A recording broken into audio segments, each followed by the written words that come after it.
jàngeen jëfati ci ànd bi ak télévision Futurs Médias xibaaru marax yi la ca gën a fës bokk rek ci ay foire yu ne daanu ko amal ca marché HLM commerçant yi nag ñu ngay tëb di dal nee na duñu ko seetaan benn yoon maire ba na dellu gannaaw ci loolee nag mu nam amal maire ba ca jëmmi boppam moom la mu xamle rek mooy foire yooyu ñuy wax nag waxi kese la amul bopp amul genn waaye nag lu ko soxal moom ci jëmmi boppam dana dem fa mbaxana doone benn ndax ñu ngi koy daal di jiiñ rek ay luubal daanu addu ci leneen muy géej gi nag la mu yóbbu ci ndakaaru ren ji bari na ñeent fukk ñu lapp fukk yaak juróom-benn ca banlieue bu ndakaaru la moo war a sax kilifa yi ne faaw rek ñu amal ay patrouille gendarme yi nag dem di nemmeeku yenn ci tefes yi maître nageur yi ñoom ne luñ ci mën a xew rek mooy seenub liggéey yombul ndax danoo ñàkk ay jumtukaay yokkute gi nag nee nañ ci Sénégal daal def nañu ci ay jéego taux de croissance bi téeméer boo jël kon ëpp na juróom-ñaar jëriñ ji dénk wàllu budget moom moo ko xamle fële ca diwaanu Ndar soxna yi ñoom leneen la ñu wax ndax nee nañ ak lu mën a xew ñoom dund ga daal cher na bu ñuy dem marché nag lu ne la ñuy dat kon taux de croissance boobu ñoom yëguñu ko ca Mali ku jeeg politique ga nag ñoom ña ngay waajal rek fippu neex nee nañ cour constitutionnel ba nag dafa daal di jalgati charte bi nga xamante ne moom la ñu tëral ci wàllu wote ya foofee jonoon nañu ak taskatu xabaar yi nee nañ li résultat nag ñoom duñu ko nangu ñenn ci bokk ca cour constitutionnel boobu juróom-ñeent ca ñoom kon dañu leen di ger ñoom it wax nañu ndax nee ñu daañu dem rek fa mbaxana doone benn ndax loolu ñu leen ji amul tey amul ëllëg mbokki ponk yaa ngi ni yaatal gi léegi-léegi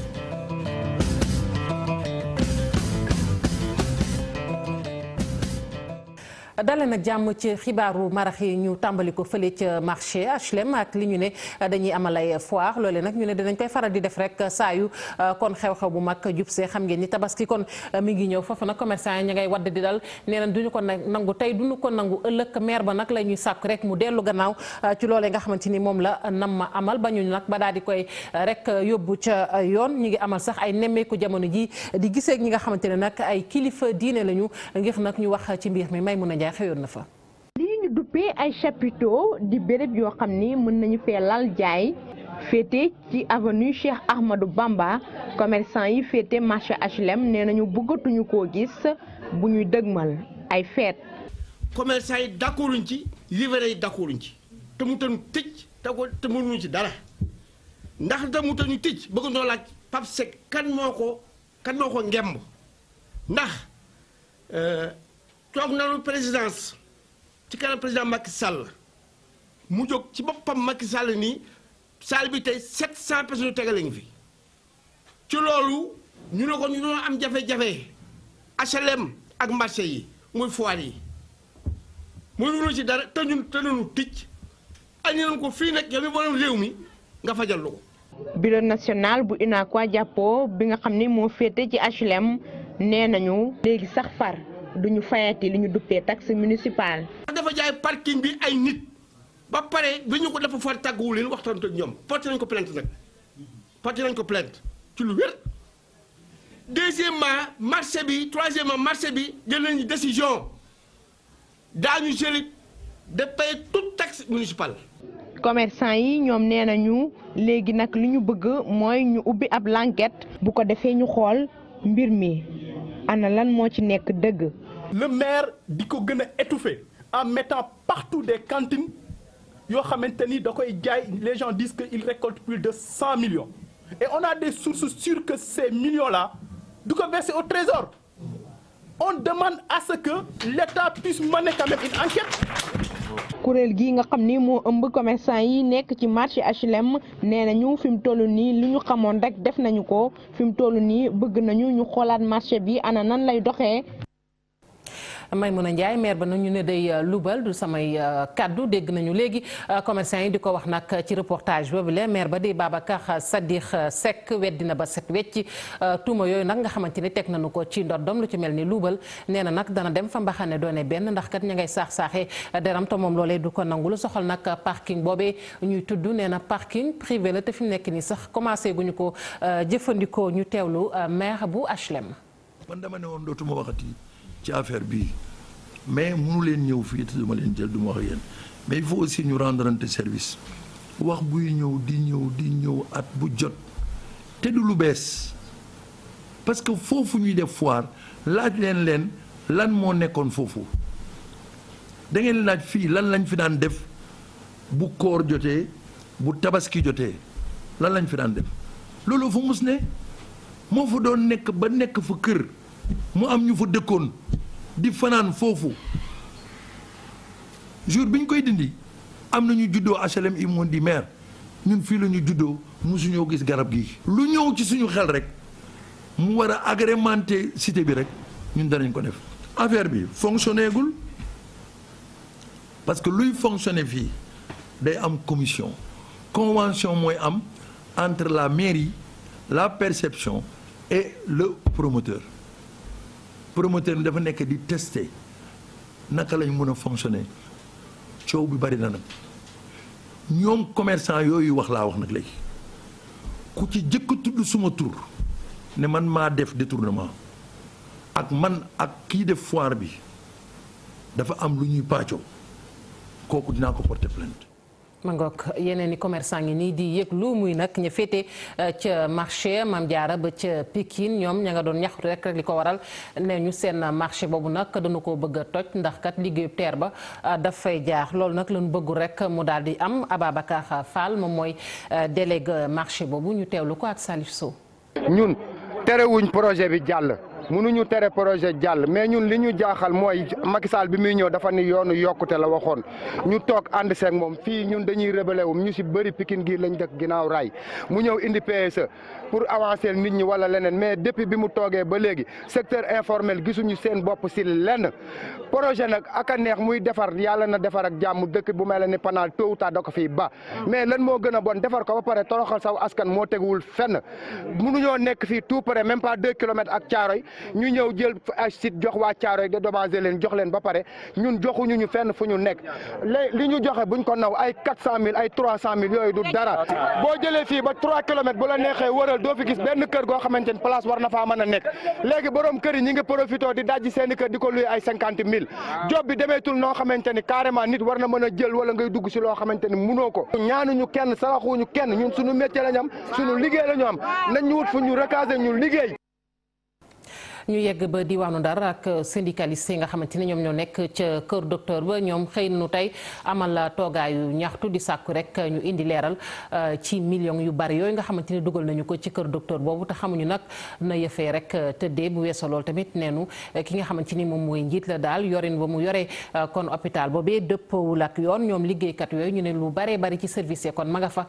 te daanaka liggéeyul dara ndax tàmbaliwul sax liggéey ñu teewlu Moustapha Diop moom nag la ñu sas lépp lu soxal wàllu ñaxtu ye mu di ca yëkkati ay kàddu ak Ousseynou Diop ñu teewlu ko. jafe-jafe yi yoo xam ni hôpital mi ngi koy dund mais boobu ba léegi gis nañ ni bi autorités yi réagiruñ ci loolu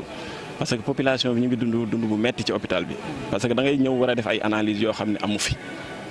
boo ñëwee bu fi amul da ngay obligé dem fay plus cher dans les privés donc wala nga ñëw war a def rajo da ngay obligé dem ba Louga wala scanner ndaxte radiologue amu fi mooy médecin radiologue bi nga xam ne moom mooy xool loolu moo koy interprété beneen bi mooy hôpital bi dañ ko joxoon xaalis pour mu yëkkati plateau technique hôpital bi maanaam li ñuy liggéeyee jumtukaay yi ñu changé ko mais yi ñu fi jënd yëpp benn baaxu ci ba tey ñuy wax ak yow benn appareil marché wul ci appareil yooyu. autorités yi nañ ñëw wàllu hôpital bu Ndar fi ñuy waxee ni population bi ak maladie ñoom ñoo waroon génn di ko wax parce que ñoom ñoo ñëw di faju ñoom ñooy dund jafe-jafe yi mais tey bu ñu génnee mooy dañu xam ne ñun hôpital bi suñu hôpital la bu ñu ko seetaanee mu suux ñun ñoo ci génn. ndaxte bu ñu waroon a defar hôpital bi bâtiment yi état bi dafa génne xaalis pour jox ko direction mais li ñu gis mooy dañ peinturaat yow foo waree defaree hôpital nga ñëw di njëkk peinture boo waree defaraat da nga koy toj mooy marché yi ñuy wax lu tax lancé wuñu marché réhabilitation bi pour defaraat hôpital bi ak xaalis boobu dugg na ci keesu hôpital yi fan la nekk ak fan la féete. waxoon nañ ko sànq ci ndoxteelu xibaar yi ak géej gi nga xamante ne dañuy tere ku fa sangu yenn ci tefes fii ci Ndakaaru seetlu gi nag mooy kilifa yi ñoom sax jël nañu ay matuwaay gannaaw nag nit ñi nga xamante ne danoo lap jamono ji te lim gi jéggi dayoo ndax ñi ngi naan ñeent fukk ak juróom-benn ci banlieue bu Ndakaaru li am ba am mooy am na ay gendarme yoo xamante ni ña ngay def ay patrouille diir nag yenn ci tefes yi waaye maître nageur yi ñoom lanu xamle rek mooy seen liggéey metti na tey ndax amuñu ay jumtukaay yu doy. Fatimata Gervais Yao. Virage ak BCEAO di ñaari plage yoo xamante ne day fees dell ci jamonoy vacances gi ñu nekk ñaari bërëb yi nag ku fi sangu maître nageur yi dañ lay bàyyi xel bu baax a baax. Virage doon na place boo xamante ne ñëpp xam nañ ne dañ ko tere ñun nekk nañ fi depuis 2006 ñu ngi fi vraiment di jéem a canaliser nit ñi looloo waral balise yi pour nit ñi mën a sangu ci digg bi ñun ba boobaa dañuy noppal. am na ñoo xamante ne ni ñun ñu ngi def lu ñu mën quoi samedi bi passé am na ñaar ñu lap mais ñoo leen génne xam nga on dit la vérité quoi mais nag boo ne na ngay sauver ñëpp da ngay wax lu la neex ñun ñu ngi def li ñu mën quoi. sauveteurs yi nag ne li leen gàllankoor rek di ñàkkum jumtuwaay gi war ci seen liggéey moo tax it ñu ngi rafetlu teewaay gendarmerie. dañu fi ñëw nag lu bari sax mais souvent ñoom ñoo ñuy jàppale sax ci liggéey bi parce que des fois dañ fi am ay jafe-jafe. ay matuwaay moom ñun amuñu dara suñuy pexey bopp daal moom la ñu demee waaw chaque jour daal moom la ñu demee mais heureusement que gars yi ay jàmbaar lañu. normalement war nañ am ay scooter de sauvage ay scooter yoo xam ne dañuy taal scooter bi dem sauver jëli leen wax nga yu bëri ay matériels yu bëri soxla nañ ko quoi te amuñu ko ñu ngi liggéey seen liggéey ni nga koy defee nice na franchement ñu ngi liggéey quoi parce que ñu ngi fiy wàcc tout le temps nuyu bi raxas booy tuxkatu boo nee xam nga ñi xamante ne fii ay boo yoo xamante dañuy fanaan fii fàqal ça fait longtemps dëkkuñu fi. xale yi am lu toll ci juróom-ñetti at jàpp fukki at ak juróom di profito ci seeni vacances moo tax ñu bàyyi xel bu baax a baax ci digle yi nga xamante ni maître nageur yi joxe nañ ko. géej gi sànq ñu fiy soog a yegg si kii woon na métti woon na waaye rek ñoo doon tere liñ bi daal la ñuy tere ku fa yegg dañuy topp maître nageur yi li ñuy wax rek loolu mooy. ñoom lan lañ di wax. ana yéen a bu ñuy laal ligne bi la ñuy tere ku fa laal. xaw ma la avancé moom la ñuy tere ku fa laal. pour xale yi moom yombul dañoo xëy suba ba jant sox di wax rek. ñu gën a leeral bërëb yi nga xamante ne xale yi dañu fiy daje waaye itam yokk maître nageur yi loolee bokk na ci li mën a yokk kaaraange fii waajur yi itam war a bay seen waar ci mbir moomulee bàyyi xel bu baax a baax seeni doom. Fatimata Ba waajur yooyu daañu ci dikk waaye balaa boobu rek tefes yi nga xamante ne dañuy tere nag ku fa yegg bay sangu ca géej ya loolu nag daanaka fu nu ko waxee rek ñàkk kaaraange moo tax waaye ci lan la ñuy sukkandiku ba wax loolee ñi nga xamante ni ñoom ñooy yëngu ci wàllu kaaraange gi ne ak lu mën a xew rek collectivité locale yi de gox-goxaan yi ne war nañu nag dugal seen loxo ci xeex bi. Cheikh Diop, Abdoulaye Diallo. doomu aadama yi nga xam ne ñu ngi lap jamono yi tembe ci li nga xam ne moom moo di géej bi loolee tax ab laaj daal di sampu ci lépp lu soxal wàllu kaaraange gi waaye itam ana yéen géej la ñu war a mën a sangu. du fekkente ne sangu bi am na risque ci ni gannax gi mel wala courant bi kenn waru fa sangu. ne plage interdite wala autorité nañ jàpp ne du plage bi ki fi ñëw di def sport wala ki fi ñëw di feexlu du kooku lañ ko tere mais ki fi sangu la ñu tere. moonte dey am na yenn ci ay géej yoo xamante ni daal di nañuy respecté bépp norme boo xamante ni dafa jëm ci wàllu kaaraange ñii de daal di ciy toftal lépp lu soxal wàllu critère ci wàllu géej. am na plage yoo xam ne donc accessible na ci mën nga dugg ci plage bi sans problème sapeur pompier mën nañu ñëw ci plage bi et tout mais baignade bi bu amul surveillance plage boobu tamit dañ ko war a tere. dafa am ay xeer mooy maanaam xeer yu mag yooyu nga xam ne boo plongé tam nga mbëkku gaañu lap mën nañ cee am ak yu nekk donc plage boobu dañ koy tere. ak bi nga xam te ne aussi maanaam day am pollution. naka noonu itam yenn ci ay géej yoo xamante ni ñu ngi koy aaye fii ci Dakar loolee nag di pousse ñenn ci ay doomu aadama yi rek ñuy daal di dem ci géej yi nga xam ne dañ leen ko tere. léegi nit ñi dañoo obligé comme mënatuñ dem ci plage yooyu donc ñu ñëw ci vers la Grande Côte mooy plage bi nga xam ne dafa démarré Yoff ba Malika donc léegi plage yooyu la ñu jël pour fréquenter ko mais suñ koy fréquenter aussi le danger est toujours là. bu ñu ñëw ci géej gi nag te kenn amul ku leen tere ku leen ne fii nga yem fii doo fi yem mais loolu lay indi rek dañuy ñëw. ngir indi ay saafara ci wàllu wi ñi lee nga xam ne seen xam-xam dafa màcc ci lépp lu soxal wàllu kaaraange ci biir ndox nag ñuy sàkku rek ci ñi nga xam ne ñoom ñoo jiite collectivité locale yi ñu daal di renforcer li nga xam ne moom moo di personnel bi ngir rek lap ci biir ndox mi doon lu ñuy fàttaliku bu mënta ñàkk. Cheikh Diop ñii di waajur yi tamit war nañu dugal seen loxo ci xeex bi ndax lu njëkk ñoom ñoo war a ñaax seeni doom xamal leen nag ne géej dafa am rek noo cay demee waaye tamit nañu xam ni du tefes yëpp la ñu war a sangu di saprera demoon na doxantu rek am na ñenn ci waajur ñoo xamante ni jot na leen gis ñooñu nag ñëwoon indi seen doom ngir ñu sangu si. mu toog jàkkaarloo ak géej gi di surveiller gone yi mu àndal Birama Dramé moom ab père de famille la bu xëy ànd ak ay doomam ñëw ci plage bi pour père de famille bi xel xalaatul benn yoon mu bàyyi gone yi ñoom rekk ñu ñëw ci géej gi. comme ay xale yu ndaw nen surveiller leen man ak tamit sama ak yeneen mag daal yu muy àndal ci biir géej bi donc surveillance bi aussi bien sur plage bi que si biir géej bi la. Jóoba Sall moom ab sénégalaise la bu dund Italie ren mu ñëw vacances tey nag mu fas yéene ànd ak ay goneem ñëw ci géej gi mère de famille bi moom gis-gisam mooy kenn warta bàyyi gone yi ñoom rek ñu ñëw ci géej gi te àndul ñu ak surveillance. Je crois que c'est impossible de laisser mes enfants ici ñu ñëw xamuñu fi dara ñëw vacances je les laisse seuls. Non, c'est inadmissible. Xel sa xalaatu ko nanguwu ko parce que je crois que xale il faut ñu accompagner leen c'est tout loolu la xalaat man. bu ñu àddoo ci wàllu sécurité Birama moom jàpp ne du waajur yi rek ñoom ñoo ci war a taxaw waaye nguur gi tamit war naa jël ay matukaayam njóobu moom jàpp na ne que fii sécurité kenn mënu ko fay wax. que parents yi di surveiller xale yi donc di informer sur danger géej. Mais également message bi ça va à l'endroit des autorités ñu équiper maîtres nageurs yi motiver leen jox leen matériel bu doy boo xam ne ils pourront sauver les enfants en cas de souci. Puis responsabilité des parents c'est sûr mais fii moom sécurité y a rien c'est zéro sécurité excusez-moi mais en sécurité fii gisuma fi. grandes vacances yi bu yegsee muy ay moment yoo xam ne géej gi dafay bëri lool ay fréquentation rawatina ci xale yu ndaw yi. fréquentation boo xam ne mën ne jur léeg-léeg ay jafe-jafe ñuy woo autorités yi ñu taxaw ci ay matukaay waaye tamit parents yi ñu jël seen ay responsabilités ndax xale yi mën a mucc ci jëye yooyee. waxoon nañ ko sànq lu ëpp nag ci ñu làpp jamono ji ci banlieue bu Ndakaaru la ñu fekk baax moo waral rek kon télévision Futurs Médias dem seeti kenn koo xamante ni ñàkk na doomam ci géej gi am na ñeenti at ci tey jile soxna soosu nag doom ja Modou Sène la doon wuyu tolloon rek ci fukki at ak ñeent doon doog am it entrée en sixième mu nekk naqar woo xamante ne ba nëga ni mënu koo fàtte Salif Sowa. doomam dafa ñàkk bakkanam ci géej gi dafa lab. Modou Sène fukki at ak ñeent la amoon xale bu góor bi mu ngi doon soog a am lii di entrée en sixième am deegu gaaw te metti sax la yaaja dudd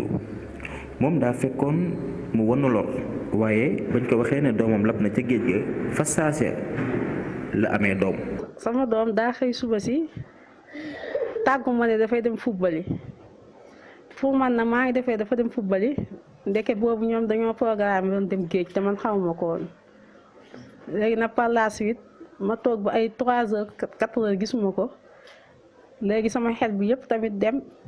mère bi tamit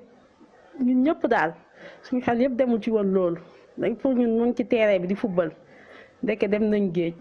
ñu ne dafa lab daal waaye man xaw ma nan la labee wax dëgg yàlla. xaw nañoo jàpp parce que moom jour bu mu décédé noonu jour boobu laa accouché heure yi ñu ma ne sa doom bi dafa lab damaa tiit ba damaa accouché ci saa si. jéye yi ñu seetlu jamono ji ci géej yi nekkee ci région bu Dakar moom moo tax ba soxna si di fàttalikuwaat lii le doomam ji lab ci géej gi la nee na ngoon googa du ko mës a fàtte. def na ma tiitaange aussi tamit ñëwaat na ci sama esprit ne tamit sama doom bi chaque jour tamit saa ma dégg nit ku lab rek damay fàttaliku moom dama koy fàttaliku bu baax parce que suñu sañoon tamit xale yi chaque jour bu fekkee dañ leen di tere rek ñiy bàyyi rek chaque jour tamit dañuy ñaan yàlla seen gudd fan di gën a yokk. fukk ak juróom benn doomu aadama ñoom ñoo ñàkk seen bakkan ci géej gi fii ci banlieue bu Ndakaaru fukk yi ak benn yépp géej waaye la ñu labee ñaari weer yi weesu. bu ñu xoolee ci wàllug yokkute ñu ne nag Sénégal def na ay jéego ci téeméer boo jël juróom-ñaar ak lu toftal ministre du budget moom moo ko xamle ci bi ñuy amal rek taxaw seetlu ci politique bi nga xamante ne tëral nañu ko ci wàllu koom ak ci wàllug askan wi fële ca diwaanu Ndar ñoom soxna ya leneen la ñu wax ndax neenu yokkute googu nga xamante ne ñu ngi koy wax di ko tudd ci wàllu koom ñoom yëguñu ko ndax bu ñuy dem ci marché bi tey la gën a metti dañu fay fekk ji Ousseynou Diop. Sénégal ci atum 2017 taux de croissance bi mi ngi toll ci 7,2% juróom-ñaar yu teg ñaari ci ay poñ ci téeméer boo jël tax nag askan wi ñi ci bari daal ci yi yàbbi ci diwaan Ndar géej ñi nga xamante ne ay jigéen lañ nekk ci marché yi nee nañu ñoom loolee yëguñu ko. moom wàññeekuwul moom dafa gën a métti si ñun ñi nga xam ne ñun baadool lañu dafa gën a métti si ñun bala ngay am jën sonn lujum bi itam dafa métti wax dëgg yàlla ceeb bi cher na dawlin bi cher na lujum bi yokku na dund bi léegi gaa dafa gën a avancé ci métti. Sénégal moom dafa gën a métti moom waaw amul benn yokkute moom dafa gën a métti moom coono rek la moom par rapport moom jamono yee moo gënoon neex ka jamono yii moom. métti rek moom def na li naan ku njëkk yóbbu da nga ragal sa borom ku njëkk yóbbu daal da nga ragal. ñu ci bari ci ñoom la ñu gis mooy Sénégal ñu ngi wax lu jëm ci wàllu taux de croissance waaye dund gi ba léegi dafa gën a metti. temps yi li ñu daan jënd ak li ñu daan jënd bu njëkk du benn waaw bu njëkk boo yóbboo 15000 daa ci jënd sa bagage jaay ko mais léegi daa yóbbu 30000 soo koy am dugg lu baax soo koy mën jaay waaw. di daan jar fukki dërëm noor bu nawetee mu jar fanweer wala mu jar 100 francs waaw muy jën muy lujum. bu fekkee ni sax ñu ngi lam-lame lu jëm ci wàllu 7,2% ci taux de croissance bi ak jafe-jafe yi nga xamante ni askan wi jamono jëlee ñu ngi koy dund rawatina ci diwaanu Ndar Géej ñu ci bari nag nee nañu ñu ngi toog di xaar yàlla ndaxte jamono ji moom bu ñu waxee dëkk bi metti na. moom gaa wax dëgg yàlla yokku na waaye nag ñoo ngi sant yàlla bu baax ndax yàlla may nañu wér at fekke at tal kon nag lu si des rek daseer la. dañu ñaan yàlla rek jàmm ji nekk Sénégal bu fi saxee lu ñëw rek mel na yomb na ndax jàmm gën lépp ak salaam. ci marché yi nekk ci diwaanu Ndar Géej ñu demoon nemmeeku askan wi rawatina jigéen ñi ñoom ñëpp la ñu xamle mooy taux de croissance bu 7,2% bu dee am na ñoom gisuñu ko ndaxte dund gi léegi dafa gën a tar. xibaar yi biti réew yi ca Mali ak wooteeg falok njiitu réew ma résultat yu njëkkee nag génnagul waaye ku jég politique ga ñoom ña ngay wax te yeggaguñu fenn résultat yu mën a am nag nee na duñu ko nangu tey duñu ko nangu ëllëg ndax conseil constitutionnel na mu tëddee nag dëppoowul ak yoon muy cour constitutionnel ëttu àttekaay bu ëttu boobu na nga xamante ni kon moom moo ŋànk lépp lu soxal chartum réew ma dañu ko tuumaal ne dafa jalgati ab charte bu soxal wàlluk wote ñu doon ci janook taskatu xibaar yi Ibrahima Kane. ci Mali ay contestation laxasu ci voté dimanche gi donte nag résultat provisoire yi biralaguñu ko li ko waral kujje gi dajaloo ci ab kuréel doon nag fukk ak juróom-ñetti candidat di dénoncer ay rëq-rëq yu jéggi dayoo yu laxasu ci voté googu lu ci mel ne généralisation procuration de vote yi ñañu ci joxoñ baaraamu tuuma di cour constitutionnel bu Mali. ginnaaw bi ñu tënkee lépp li ñu njëkk a ñaawlu moom moo di pratique bu procuration bi ginnaaw bi ay dogal jibee ba yenn ci ay préfet daal di dem saytu lépp lu soxal wàllu wot bi li nga xam ne moom moo di cour constitutionnel bi jamono yi gis ñu njëriñam ndax dafa salfaañi lépp lu soxal wàllu loi ci processus électoral bi. kujje gi di sàkku ci cour googu mu dindi loxoom ba mu set ci lu jëm ci wàllu résultat élection yi mu di ay résultats yoo xam ne sax ñoom jàpp nañ ne rëq-rëq yi bëri nañ ci ba tax na mënuñu koo nangu. moom moo njëkk a salfaañi li nga xam ne moom moo di loi bi loolu dina pousse yenn ci ay candidats daal di def lu leen neex jamono yi nag li ñuy sàkku rek moom moo di beneen ab cour constitutionnel daal di saytuwaat lépp lu soxal wàllu wot yi duggaat ci bépp bu rëb. fukk ak juróom-ñetti candidat yooyu ndax dinañu wéyal seen kuréel gi nag ngir janoog président sortant bi di IBK bu fekkee dañoo dem ca deuxième tour lu ni mel tontu ci jafe na wante nee nañu waxtaan yi dinañu ko wéyal ngir xool ban tànk lañu nar a taxawee. Ibrahima Kane cour constitutionnel boobee nag ñu tuumaal juróom-ñeent ñoom ñu joxañ rek baaraam ne nag dañoo jot koppar bu jugee ci ka fa nekkoon njiitum réew sampaat ndëndëm muy Ibrahima Boubacar Keïta lu toll ci juróom-ñeenti téeméeri millions yu ñu ne nag ñoom jot nañu ko ñoom ñooñu bokk kon ci ëtt boobee weddi nañu ba set wecc muy juróom-ñeent ñooñu ndax neenu liñ leen di jiiñ nag de ger googu defuñu ko tey defuñu ko ëllëg ba tax na nag fépp fu ëttu attekaay nekk ca réew ma te war a taxaw nag ci mbir ma ñoom daanu fa yegg rek ngir kalaame ji ñooñu nag ñi ngi ko xamle ndax nee nañ seenub der daal la ñu bëgg gàkkal te ñoom duñu ko nangu tey duñu ko nangu ëllëg mu nekk nag ab bataaxal boo xamante ni mi ngi tukkee ci njiital cour ba ñu gën koo xam nag ci Manassa dañu ko ma ngoog foofu la ñuy tàggatoo ak yéen mbokk yi ci xibaaru marax yi ñu leen di jaajëfal bu baax a baax yéen ñi fare woon ci machine bi ñu jàpp ci xibaar yi bu mu sotti 20h Sara Cissé ak xibaar yi ci nasaraan.